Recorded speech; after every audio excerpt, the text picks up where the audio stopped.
खुर्रम शहजाद साहब, ये जो एक गोरख धंधा होता है, ये जो एक तरीक़ाकार या मैकेनिज़्म होता है कि जी आलमी मंडी में पेट्रोल की कीमतें जब बढ़ती हैं तो ज़ाहिर है उसकी कीमतों का असर पड़ता है पाकिस्तान पर। जब हुकूमत की तौजीह पेश करती है कि जी जो कीमतें हैं ख़ित्ते में, चाहे वो बांग्लादेश में हो या भारत में हो, फिर भी पाकिस्तान में अभी भी कम है, हमने लीवी को भी कम किया है, तो ये जो गेम है ये सही है आपके ख्याल में या फिर ये बेवकूफ़ बनाया जाता है? जी अस्सलाम वालेकुम। देखें, पहली बात तो ये है कि ये कहना दुरुस्त नहीं है कि हमारे यहाँ कीमतें कम हैं और बाकी खत्ते में कीमतें ज़्यादा हैं। वो दुरुस्त क्यों नहीं है? एक तो अगर आप वैसे देखें तो डेफिनेटली 1 लीटर पेट्रोल यहाँ कितने का है, इंडिया में कितने का है, बांग्लादेश में कितने का है, चाइना में कितने का है और मिडल ईस्ट में कितने का है। तो डेफिनेटली आपको जो है वो कम नज़र आएगा। रुपये में मैं कन्वर्ट कर लूँ सबको या डॉलर में कन्वर्ट कर लूँ। हमारे यहाँ बिल्कुल अगर आप ये कहें कि जी आज यहाँ कितने का पेट्रोल मिल रहा है और इंडिया में कितने का, डेफिनेटली इंडिया में महंगा है, बांग्लादेश में महंगा है रिलेटिवली, ठीक है। लेकिन पॉइंट ये है कि इसको इस कॉन्टेक्स्ट में देखना ठीक नहीं है। ये बिल्कुल ऐसे ही है कि एक जो है मैं ये कहूँ कि जी मेरे पास मेरी जो कमाने की इस्तिताअत है वो लेट्स से एवरेज 15,000 रुपये है पाकिस्तान में। वही मैं कन्वर्ट करूँ इंडिया में वो 25,000 रुपये है। वही मैं कन्वर्ट करूँ बांग्लादेश में वो तकरीबन को 24-25 हज़ार रुपये, वहाँ पे 26-27 हज़ार इनफैक्ट वहाँ बनती है। तो अफोर्डेबिलिटी को भी सामने रखना चाहिए। ये कहना कि जी सिर्फ प्राइसेस यहाँ कम है वहाँ ज़्यादा है, वहाँ पे जो परचेजिंग पावर है या डिस्पोजेबल इनकम जिसे कहते हैं कि एक इंसान एवरेज कितना कमाता है, वो फंक्शन ठीक रहता है ना। तो अगर मैं इसको एडजस्ट करूं तो हमारे यहाँ एक्चुअली महंगाई है ज़्यादा।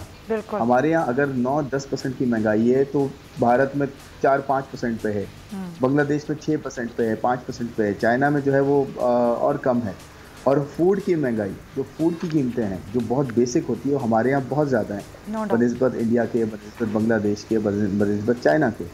तो इसको ना पूरे कॉन्टेक्स्ट में देखना सही तरीका है कि एक इंसान कमाता कितना है किस कंट्री में और वो कितना खर्च करने की उसकी इस्तेताअत है। अब मैं ये कहूँ सस्ता है पाकिस्तान के बनिस्बत, जब मैं ये भी कह दूँ लेट्स से इवन मैं ये कहूँ पाकिस्तान से वहाँ 5 गुना ऑयल महंगा है, मैं एक बात कर रहा हूँ, तो आपको पता है उनकी पर कैपिटा कितनी है? $50,000 से ज़्यादा पर कैपिटा है।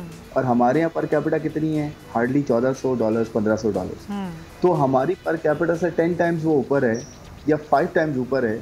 और यहाँ से अगर जो है कीमतें ऊपर होती भी हैं तो फ़र्क नहीं पड़ता ना। कहने का मतलब ये है कि ये जो कमाई करता है एक इंसान, जो पर कैपिटा जिसे कहते हैं कि मैं हर एक साल में कितने पैसे कमा लेता हूँ, उस हिसाब से अगर मुझे चीज़ें महंगी मिलती हैं तो वो ज़्यादा इंपॉर्टेंट है बनिस्बत इसके कि एब्सोल्यूट टर्म में ये कहना कि जी यहाँ पे ये फ़र्क है। इससे तो मैं कोई भी चीज़ उठाऊंगा। आप बिल्कुल सही कह रहे हैं कि ये देखना होगा कि आमदनी कितनी है और फिर इन्फ्लेशन कितनी है, और आपने बिल्कुल दुरुस्त बात कही।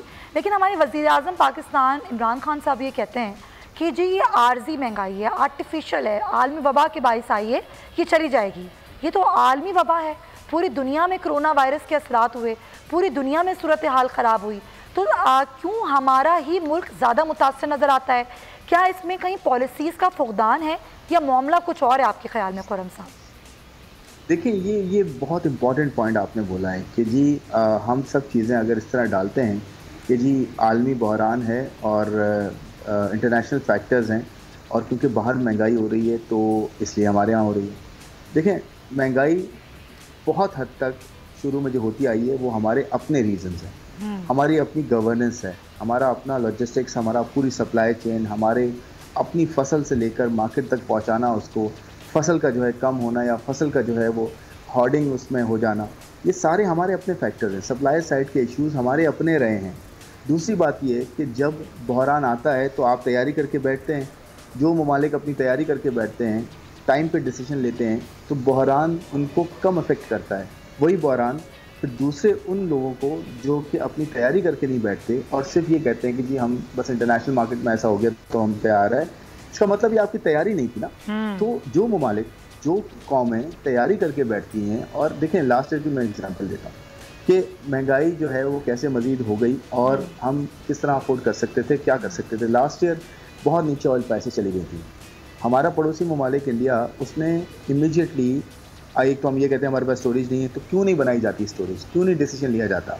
ऑयल जो है उसने 1 साल 6 महीने के फॉरवर्ड ले लिया, यानी कि उसने फ्यूचर का ऑयल जो है पूरा भर लिया अपने पास, इमीडिएटली $500 मिलियन का फायदा हुआ। लेकिन खुर्रम साहब एक वक्त तो वो भी था ना, आपको याद होगा जब आर्मी मार्केट में मनफी में कीमतें चली गई थी पेट्रोल की, तब भी हमारे मुल्क पे कीमतों पे कोई असर नहीं पड़ा था। उस वक्त भी ये कहा गया था कि जी ऐसा नहीं हो सकता।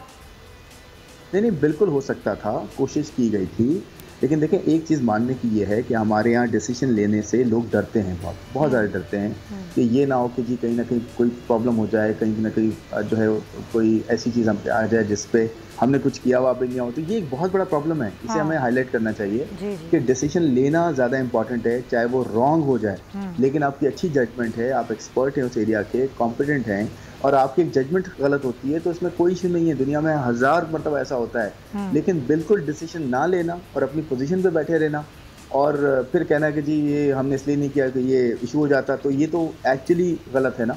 हमें ये करना है कि अगर हम डिसीजन ले सकते हैं तो हम बैठें पोजीशन में, नहीं ले सकते हम हट जाएं, क्योंकि किसी और को आने दें, किसी और को आने दें, कोई ऐसा शख्स आए और ना सिर्फ ये बल्कि उसका एहतसाब भी करें ना जो ये कर रहा है आप। अच्छा एक चीज़ जो मैं ज़रा अपने नाजरीन के लिए भी थोड़ी सी उनकी मालूमात में भी इजाफा करूँगी, मैं चाहूँगी आप रोशनी डालिए कि जब हमारे वफाकी वज़रा ये कहते हैं कि मुल्क में, हमारे मुल्क में तेल के कुएँ नहीं हैं कि हम तेल निकालें और बेच दें, एक प्रोसेस होता है। तो प्रोसेस क्या है, ऑयल मार्केटिंग कंपनियां होती हैं जो मुख्तलिफ जो तेल होता है उसको रिफ़ाइन करके तमाम जो होती हैं पेट्रोल पंप्स होती हैं वहाँ तक लेके जाती हैं, फिर इनलैंड फ्रीट जिसे हम कहते हैं IFEM उससे गुजरता है मामला, वो फ्रीट दिया जाता है। फिर एक पेट्रोलियम लीवी होती है जो एक टैक्स की तरह उसमें वसूल किया जाता है, हर लीटर में हुकूमत वसूल करती है, जिसे अभी कहा जा रहा है ख़त्म कर दिया गया है। उसके बाद फिर एक और टैक्स होता है, ऑयल मार्केटिंग कंपनी मार्जिन होता है, फिर GST होता है जिसे हम जनरल टैक्स सेल्स टैक्स कहते हैं, फिर कस्टम ड्यूटी होता है, फिर डीलर मार्जिन होता है। अब ये इतने सारा प्रोसेस जब मिलके पेट्रोल किसी पेट्रोल पंप पे जाता है और वहाँ से आवाम को मिलता है, तो यहाँ तो बहुत सारे माफियाज हो गए ना, इनके सबकी जेबों में पैसा जाना है और सब अपना मार्जिन लेंगे और वो मार्जिन सबकी जेबों में जाएगा, फिर आवाम को पेट्रोल मिलेगा। तो इस मैकेनिज्म से आप कैसे बाहर निकलेंगे, हुकूमत कैसे निकलेगी इस पूरी मैकेनिज्म से बाहर जो मैंने बताया? देखें एक तो ये कि इसमें आपने जो एरियाज बताए हैं ये पूरा प्राइसिंग का एक पूरा फॉर्मूला है, और उसमें देखें ये सिर्फ हमारे यहाँ ऐसा नहीं है, काफ़ी ममालिक में होता है इस तरह से कि तेल निकलता है जिस तरह से, फिर उसके बाद रिफ़ाइन होता है, रिफ़ाइन होने के बाद फिर वो डिपोज और रिटेल तक पहुँचता है, डिस्ट्रीब्यूशन से रिटेल पहुँचता है, रिटेल से फिर ऑफकोर्स ये जो पंप्स होते हैं ये रिटेल होते हैं, यहाँ से आगे जो है बिकता है। तो ये पूरा फार्मूला इसलिए बनाया जाता है कि हर एक पॉइंट पे जो है जो भी इसमें एजेंसी इन्वॉल्व होती है, या ये कह लें कि जो भी बिजनेस इन्वॉल्व होता है उसको एक सर्टेन पोर्शन मिलना चाहिए।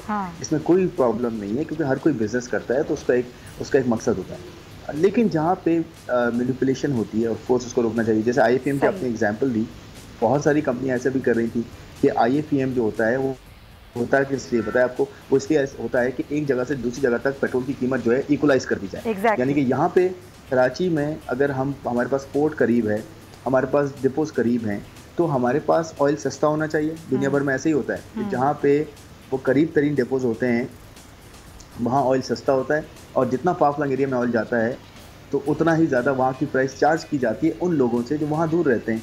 हमारे यहाँ इसलिए नहीं की जाती कि हमारे फाफलंग एरियाज़ में, रूरल एरियाज़ में गरीब लोग ज़्यादा, उनकी पर कैपिटा वैसी नहीं होती, तो गवर्नमेंट क्या करती है, इसको इक्वलाइज़ कर देती है। गवर्नमेंट कहती है इसको एक ऐसी प्राइस दो कि पेशावर में भी एक प्राइस हो, कराची में भी एक ही प्राइस हो। हालांकि ऐसा होता नहीं है, लेकिन इसमें थोड़ी बहुत चेंजेस आती है। लेकिन कुछ कंपनियों ने ऐसा किया कि वो यहीं पर ही माल डंप कर रहे थे और एक्सपोर्ट के नाम पे जो है वो अपना वॉल्यूम दिखाते रहे हैं, और फिर IFEM वैसे ही चार्ज करते रहे हैं कि जी हम इतना फाफलंग एरिया में हम लेकर जा रहे हैं तो उसका हमें आप एक्स्ट्रा दे दें, और यहाँ पे वो डंप करते रहे हैं। आप भी जानते हैं खुर्रम साहब।